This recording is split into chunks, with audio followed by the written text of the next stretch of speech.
So today we're taking a look at two cars that every car enthusiast should love. No ifs, ands, or buts. And here they are. In this corner, we have the Mazda MX-5 Miata, a JDM roadster that is without a doubt the best bang-for-buck driver's car that money can buy. And over here, we have the Chevrolet Corvette, America's sports car, and it is without a doubt the best bang-for-buck performance car that money can buy. Now, I should also preface this by saying we're not really referring to these exact cars, more so the car model names. The Corvette in production since 1953 and all four generations of the Mazda Miata. So the next question then becomes, what makes these two cars so special? Well, that's what we're going to cover next. So Mazda Miata, the little JDM roadster, first introduced in 1989, which now spans 4 generations and is still on sale and in production to this day, with hopefully a 5th generation on the way. Now let's talk about this car. Oftentimes you'll hear Miatas referred to as a girl's car or a hairdresser's car. If I'm going to buy a lightweight sports car, I'd rather buy a Boxster than be seen in that car. And that's just not fair. You see, where a lot of the heritage from the Miata comes from is not from being a cutesy little Japanese sports car, but instead, the Miata owes its roots to British sports cars of the 50s and 60s. In fact, when the engineers at Mazda were working on developing the first generation Miata, they actually benchmarked a Lotus Elan. That's right, a 60s British sports car for the design. In fact, if you compare the styling of the NA or first generation Miata to that of the Elan, you might notice that they are in fact quite similar cars, and they are both just as fun to drive. So now we know the sort of roots of where these cars came from, but let's talk about their purpose, because if you know anything about the Miata, you probably know that these cars are not fast, at least in terms of sports car speed. Yes, the newer ones are getting very, very fast, but in terms of sports cars and straight line performance, the Miata's just not it. Where it does shine, however, is momentum. Flying one of these cars around the corner is exactly what these cars are supposed to be used for. These cars are seriously fast in terms of what they can do on a back road or on track. In fact, you'll see them really punch above their weight class in terms of what they're really capable of. And that's because these cars are incredibly lightweight. They feature these sort of racy, revvy motors with great transmissions, and they're just a ton of fun to drive. You'll never see a Miata driver without a smile on their face as they're whipping this car around. So that's how you're supposed to use it. Yes, you can buy a supercharger or a turbocharger, super common aftermarket equipment to improve the straight line speed of these cars, but where they come from is back road enjoyment. That's what they're great at, and they just so happen to get excellent gas mileage in the process, which is always great. The other cool thing is all of them have manual transmissions. Now, yes, you can buy a Mazda Miata with an automatic transmission, but as an enthusiast, you really shouldn't. You see, that automatic transmission really so exists for those folks that just want a fun, sort of cheap convertible car. It's not really supposed to be enjoyable with that automatic. As an enthusiast, buy the manual, you won't regret it, especially because Mazda goes through a lot of effort to make a good manual transmission for these cars. In fact, the newer cars, the 3rd and 4th gen cars, also feature a short shifter from the factory. So less upgrades, and then more so that mindset about making a good driver's car, which is what these are. As for the motors, you have 4 cylinders across all of the generations, and you do have a single factory turbocharged car, which was the Mazda Speed that came out towards the end of the 2nd generation. But really, even the 3rd generation Miata was actually faster than the outgoing turbo model. So which one you buy, I don't think you need to go find it. There's aftermarket options if you really need a turbocharger or a supercharger. Now let's talk about which one do you buy, or which might you be interested in of the 4th generations. Now the 1st and 2nd generations are essentially the same car. The 2nd generation lost the iconic quirky pop-up headlights, but it did receive a bit more chassis strengthening, some different styling, and some different improvements as well. Getting to the 3rd generation, that car tends to be the sort of weird stepchild, mostly because it got heavier and sort of strayed away from the original ethos. We're talking around 2,600 pounds, so the heavier car, about 300 pounds more than the NA and the MB. Again, it was still the fastest Miata ever, but it made some sacrifices to do so. Where it did improve, however, you got more safety equipment and, more importantly, more room in the interior, which, as we know, is very, very important for a lot of these sports cars. So if you're a taller individual and you don't fit in an NA or an NB, you will likely fit in an NC. The ND, the current generation car, is pretty tall people friendly. However, it does feel a bit more cramped than the NC. So these are all things to consider when shopping around your various Miatas and which one you might want to buy. Pricing wise, you can find essentially all of the first 3 generations for under $10,000. The NC is the newer car. It'll be a bit higher mileage to get them below $10,000. And ND, you're talking about $15,000 for the early cars, or a bit more for the later cars, but they can all be had for very reasonable money.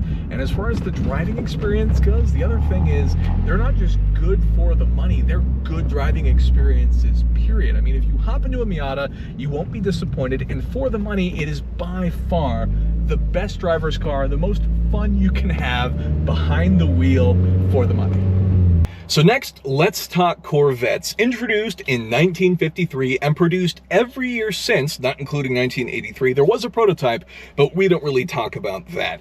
And now it spans 8 generations of Corvettes, which are still being produced to this day, which is incredibly impressive and can't be said about its rival, the Ford Thunderbird, which initially debuted as a 2-seater sports car, but changed its nature toward the end of its production into more of a personal luxury coupe, whereas the Corvette stayed true to its nature, which is incredibly impressive.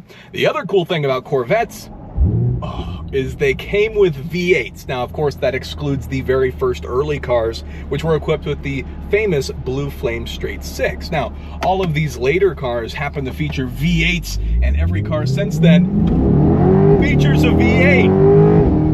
And these cars are seriously fast. When it comes to Corvette, performance is the name of the game. And there is nothing better than a Corvette in terms of bang for buck performance. As enthusiasts, we want something that's fun to drive or it's fast. And the Corvette does both, often offered in a manual transmission or an automatic transmission. Now, the exception to that is the C8 Corvette. That's the current generation. There is no manual transmission, but the dual clutch in this car is very, very good. And these cars, the C8 is so fast these days, I think the dual clutch is what you want, especially if you're going to be taking the car on track. And I mean, this gives you all sorts of additional options now in terms of performance, but 0 to 60 in 2.9 seconds for the C8 is so fast. It is faster, in fact, than cars 2, 3, 4, 5 times the value, and that's what makes this car so special. Now, while I say that, the C8 is currently, of course, the most expensive Corvette, so it's not the most, let's say, budget-friendly to most people, but you can buy a C4, a C5, or C6, and I would all consider those modern Corvettes, and those all have plenty of performance to offer. The C7, the previous generation, was a big leap in terms of the overall production quality of these cars. They have really, really nice interiors, and for that reason, they don't quite depreciate as fast as some of the previous generations of Corvettes, so those are a little bit more expensive too, but lots and lots of performance there. Talking on to the other cars, the C4, C5, and C6, I all consider those modern. You have fuel-injected V8 cars offered with automatic or manual transmissions. The early manual cars for the C4s are a little bit funky because they have what's called a Doug Nash 4+3 manual transmission. What that is it's a 4-speed that has electronic overdrive to move to 3 additional speeds, of course, to help fuel economy when the US was really struggling in terms of total fuel efficiency. It's a little bit of a weird transmission. Most of those, the overdrive doesn't work anymore, but in the later versions of the C4 Corvette, you got a ZF6 speed, and that is a good transmission. The automatic is a pretty transmission, but it's available and it would still be plenty of fun to use. Moving on to the C5, we have a 6-speed. Now we're getting into the transaxle cars. The C5 is a great car to drive. It's great in sporting nature, very fast, just right out of the box. Of course, we saw the introduction of the LS1 in that car, which is, of course, legendary in its own right for all of those motors which have spanned from that point. And those cars, you can't really go wrong with a lot of the options, including the Z06, which is actually on Haggerty's list of big cars that they expect to go up in value. The C6, of course, we have a 6-speed manual transmission and automatic transmissions. Fortunately, in this one, these cars got the better transmissions, especially on the automatic end for the C6, and we got bigger motors, lots more power, and of course the C6 is very famous for the ZR1, which is an incredibly cool car in that series. The Z06 even got the big old 427, which just lots of cool options to be had, but those cars will be way more expensive. If you look at a C4 or a C5, you can pick those up for less than $10,000, which, to be thinking about a V8 sports car for less than $10,000 is crazy. And the reason for this is GM, obviously an American manufacturer, and Corvette guys are going to hate to hear this, they build a lot of Corvettes, but that's good for the enthusiasts. They're all built in Bowling Green, Kentucky, and you can own one of yours. Odds are you've seen at least a Corvette on the road before, because everybody has stories and some sort of experience with Corvettes. I personally grew up with a Corvette in the garage, and so I'm always going to be somewhat partial to them. But I think they are a staple. I mean, they are America's sports car. And, you know, moving on to some of the fun facts that exist about these cars, Corvettes are famous for being fiberglass. Well, it turns out they actually initially weren't going to be fiberglass. They were going to be constructed from steel, and it was a last-minute decision when debuting some of the concept cars early in 52, 53 that they decided to go with fiberglass for the construction. And of course, the rest is history in that regard. And Corvettes are going a different way. I mean, a lot of people are kind of mixed feelings when they heard that the C8, that's this current generation, was going mid-engine, and I think that's a mistake, because the GM engineers for the C7 Corvette made the discussion that the ZR1 was the most performance they could possibly get out of a front-engine Corvette. And so they had no choice but to go mid-engine, and that's what we get here with the C8, a mid-engine car, even for the base models. And boy, I tell you what, I love this car. The C8 is so much fun to drive, and it's just a driver's car at its focus. And the other cool thing about Corvettes is, while they aren't large per se, some of them are bigger than others, they're great for grand touring capabilities. You know, oftentimes we look at some of these other bigger cars or SUVs for space, but you have a fair amount of luggage capacity in these cars, and that's going to vary by generation. The C8 is really, really impressive on the total storage capacity for these cars, but they're pretty practical. Whereas some cars like our Miatas or other examples, not quite as practical. These cars, you can easily go on grand touring road trips, or even if you want to take your Corvette to go visit Bowling Green in Kentucky, you can absolutely do that. These cars are that practical, but they have the performance, and that's what I think is most important. So that, in my opinion, is why these cars are just the best performance bang for buck. I mean, these cars have always been competing for track records. GM has a history in motorsports, so the Corvette's been competing in motorsports all while GM has continued to produce these cars, which have such rich heritage, and they're not done. Obviously, there's the Zora Corvette that's still on its way, the ZR1, which now makes over 1,000 horsepower. I mean, just the whole thing with these cars is incredible, what GM's managed to do, not to mention the fact that they keep building sports cars in a day and age where the world seems to only want SUVs. So I'm a pretty happy individual with that. So if you want performance for the right price, consider buying a Corvette.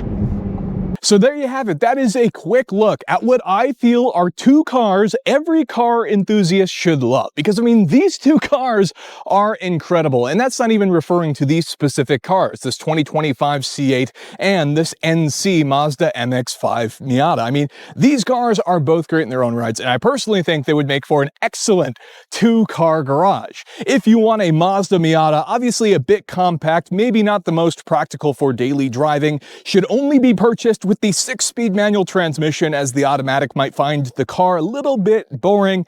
And over here, the C8 Corvette, which has always been competing with cars 10 times the price of the Chevrolet Corvette, but has always been very competitive both on and off the track. And these cars look the part too, a bit more practical from a grand touring perspective, depending on what your lifestyle suits. But I don't think you can go wrong with either way, and I really appreciate you taking the time to check out this video. If you enjoyed it and could leave me a thumbs up, I'd really appreciate it. Consider getting subscribed for more content like this in the future, and let me know what you think using the comments down below. With that, thank you so much for watching, and I'll see you in the next one.